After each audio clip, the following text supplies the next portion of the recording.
Halo, Assalamualaikum warahmatullahi wabarakatuh. Teman-teman mahasiswa, bagaimana kabarnya? Semoga senantiasa sehat ya. Kali ini kita berjumpa pada sesi 7.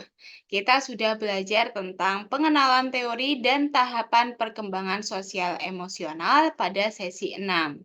Pada sesi ketujuh ini, kita akan belajar topik terbaru, yaitu tentang perkembangan fisik peserta didik. Materi ini bisa Anda baca pada buku materi pokok atau BMP modul 5 mulai halaman 5.3 sampai dengan halaman 5.16. Tujuan perkuliahan kita pada sesi 7 ini yakni diharapkan mampu menjelaskan proses perkembangan otak, tubuh, motorik. Dan yang kedua, menjelaskan tahap-tahap perkembangan kognitif dan sosioemosional. Kita ketahui bersama, perkembangan otak adalah proses yang sangat individual dan dipengaruhi oleh faktor genetik serta pengalaman lingkungan. Faktor seperti gizi, stimulasi sensorik, interaksi sosial, dan pendidikan memainkan peran penting dalam membentuk perkembangan otak seseorang. Kemudian, mengenai perkembangan tubuh merupakan salah satu aspek penting yang mempengaruhi perkembangan individu secara keseluruhan. Perkembangan tubuh berkaitan dengan pertumbuhan fisik dan perubahan struktur tubuh seiring dengan bertambahnya usia. Misalnya, bertambahnya berat dan tinggi badan.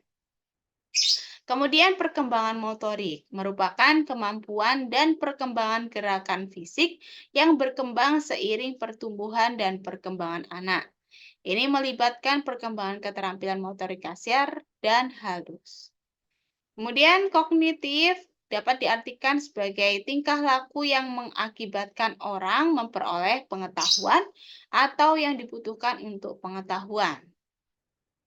Ada 4 tahap perkembangan kognitif menurut Piaget. Yang pertama, tahap sensori motor pada usia 0 sampai 2 tahun, tahap praoperasional pada usia 2 sampai 7 tahun, tahap konkret operasional pada usia 7 sampai 11 tahun, dan tahap operasional formal di usia 11 tahun ke atas.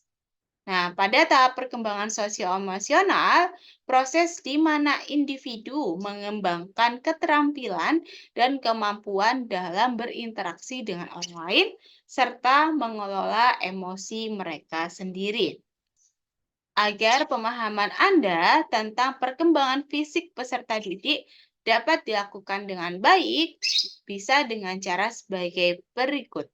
Yang pertama, membaca modul 5 tentang perkembangan fisik peserta didik, mengikuti kegiatan diskusi secara aktif, membaca materi inisiasi yang ada pada kelas tutorial online, serta mengerjakan tes formatif yang terdapat pada BMP dan kelas tutorial.